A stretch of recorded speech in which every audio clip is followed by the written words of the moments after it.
Revvo is the phone in my home. It's the one I can afford. Revvo gives me lower LD. And you know it gives me more. I get local calls for free, and I can win big prizes too. Revvo makes my family rejoice. Revvo is the choice for me. Your new home phone is here. Sign up for Revvo today, and you can win great weekly prizes and a brand new Honda CR-V from Nassau Motor Company. Get Revvo home phone for as low as $14.99 a month. Call us at 601-8992 or visit us online at cablebahamas.com/RevVo. Rejoice this Christmas with Revvo. Good evening, Bahamas. I'm Christina McNeil, and this is NB12 for Thursday, December 13th, 2012, broadcasting from the Cable Talk Studios on Robinson Road. In news tonight, the scene of a traffic fatality erupts in violence as a 13-year-old boy becomes the country's latest traffic fatality victim. An alleged armed robber killed during an attempted theft at a convenience store. The Prime Minister gives NB12 a glimpse of the economic outlook, and the completion of the New Providence Road Improvement Project is supposedly in sight. We have those stories and much more coming up tonight. Your NB12 starts right now.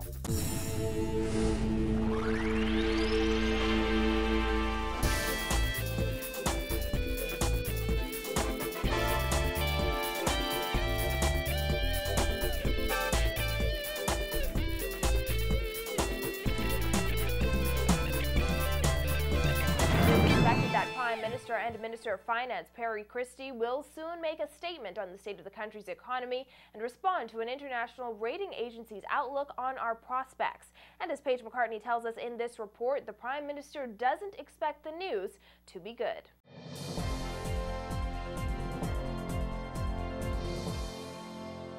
Some pretty bleak news about the economy this afternoon, as there was a special cabinet meeting where the country's fiscal performance was the main topic of discussion.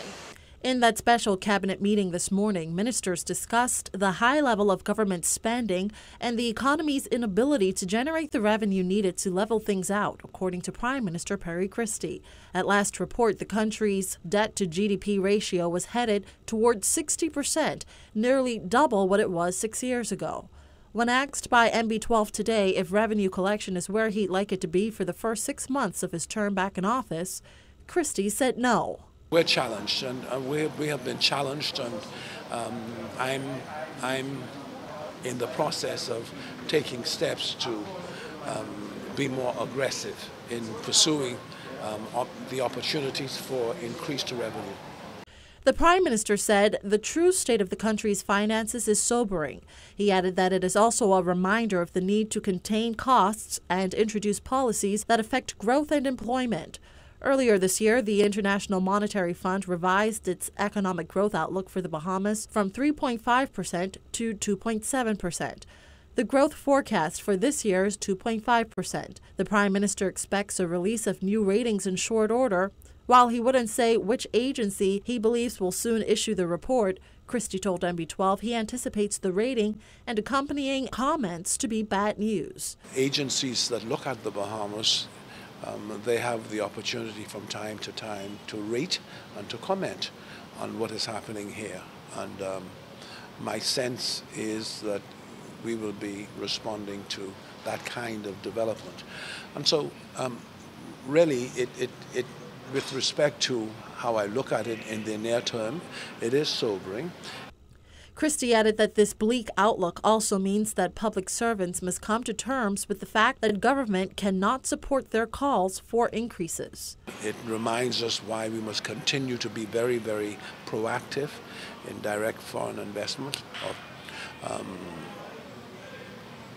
why we must continue to look for opportunities to control costs, why the people who represent workers and have to deal with the government must be mindful of the condition of the economy of our country, and why we must recognize that we are in this together and we must get out of it together.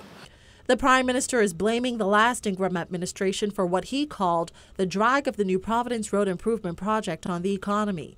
He said it left the economy in a serious condition.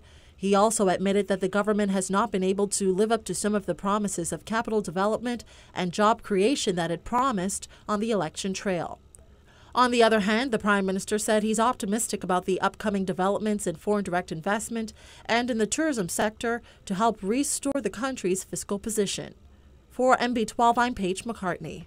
The occupants of a vehicle that struck and killed a 13-year-old boy were brutally attacked by angry onlookers last night. Police say the C.H. Reeves student was walking along Robinson Road and Miami Street shortly before 9 p.m.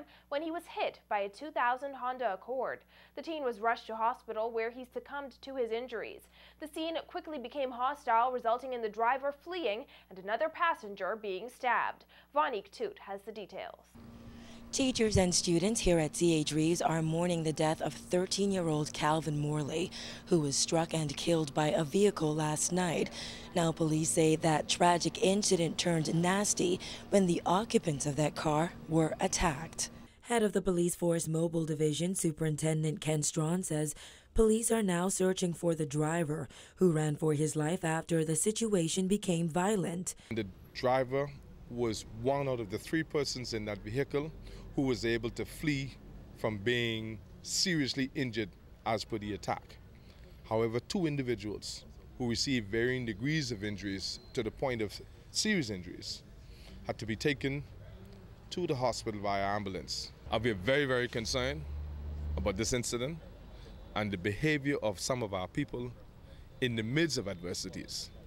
Unfortunately, we have an individual who's in hospital suffering from severe stab wounds from that incident. Strawn says they're also searching for the alleged attackers. As bad as the first incident occurred, was to launch an attack and aggression. We're only adding fuel to the fire, because out of that, there's the tendency for other events to occur. We need to find those persons who launched an attack on those individuals in that vehicle. As police investigate that accident and the subsequent attack, teachers and students at C.H. Reeves are trying to come to grips with Calvin's death. Principal Greta Brown says they visited his grief-stricken family this morning. When we got there this morning, they were on their way to the morgue to identify the body. But I understand at the scene of the accident, the mother, of course, she heard the commotion and went down. And Calvin actually died in her arms. So you could imagine the shock. When we went to the house, all the cousins and the aunts, everybody was in deep mourning. At such a young age, just 13 years old. Deputy Head Boy Denavio Neely says Calvin wasn't just his schoolmate, he was his lifelong friend. I knew him growing up from grade 1 in E.P. Roberts straight up to grade 6, and yesterday he was at school. He was always a joyful boy, and you could always get a laugh from him once in a while, and then he would always be like the leader of the pack, some of us would say. And I'm speechless right now because I can miss him so much. Calvin's death comes less than a week after 14-year-old Arnisha Bart was struck and killed by a car on Tonic Williams-Darling Highway.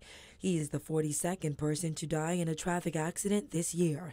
The school will hold a memorial service in Calvin's honor tomorrow morning. Reporting for MB12, I'm Vonique Toot. Another close call for the operator of a motorcycle this afternoon near the mall at Marathon. Eyewitnesses say 2 motorcyclists were heading north along Marathon Road when one collided with a vehicle heading in the same direction. The operator of a yellow and blue Honda street bike was injured in the incident and had to be carried away in an ambulance. Traffic near the mall at Marathon had to be diverted as police conducted their investigations and interviews at the scene. Again, police are cautioning all motorists and cyclists to remain vigilant on the streets of New Providence this holiday season. Well, 1 week after an alleged armed robber was killed during a heist at a Carmichael Road convenience store, a similar scene unfolded at the Palm Tree Supermarket on Palm Tree Avenue last night. Royston Jones was there as police secured the scene and filed this report. An employee shot and killed a man who allegedly tried to rob Palm Tree Supermarket here on Palm Tree Avenue and 6th Street sometime around 6:30 p.m., according to police. They entered where they demanded cash of the cashiers. The store owner and manager who was inside the store at the time produced his licensed shotgun, where he engaged both of these suspects. One of the suspects opened fire, and there was an exchange of gunfire in the process. One of the suspects was fatally shot. As you can see, he collapsed at the door of the store. A second suspect was able to make good his escape. Roll confirmed that a 9mm firearm was retrieved from the dead suspect at the scene. The young man was still clad in overalls and mask when MB-12 arrived. Police have since identified the man as 18-year-old Shamiko Lorenzo Adderley of Sandilands Village Road. This incident occurred just hours after Commissioner of Police Ellison Greenslade warned that anyone committing a crime this holiday season, especially while using a firearm, would be playing with their life. In the last two incidents where suspects allegedly attempted to rob an establishment and were subsequently killed, it's been the store's employees who've engaged and ultimately ended the incident. Greenslade noted that some business owners have renewed their call for the force to lend more assistance, and some have even requested firearm licenses. Here's what Roll had to say when asked if businesses were being encouraged to protect their property. Well, we encourage people to take steps to protect their premises, and if that's what it takes, so be it. Police recently reported that armed robberies jumped 18% between January 1st and November 8th this year compared to the same period last year. Police admit it's an alarming increase, but they remain confident that newly implemented strategies will keep armed robbery and other serious crimes at bay. At this time, it's still unclear if the second suspect was shot, and police are still searching for that man. Reporting for MB-12, I'm Royston Jones. More details are emerging about that murder that occurred in the Capitol this morning. Head of the Central Detective Unit, Superintendent Paul Roll, says around 5 a.m., the unidentified man was in the area of Crooked Island Street when he was accosted by two armed men. Roll says they robbed the man, who's believed to be in his 20s, of his cash and jewelry, then shot him once in the stomach. Roll says the man walked through a track road out to E Street where he collapsed. Passing motorists stopped to offer assistance and called EMS, but it was too late. He died on the scene. This marks the 105th murder of the year.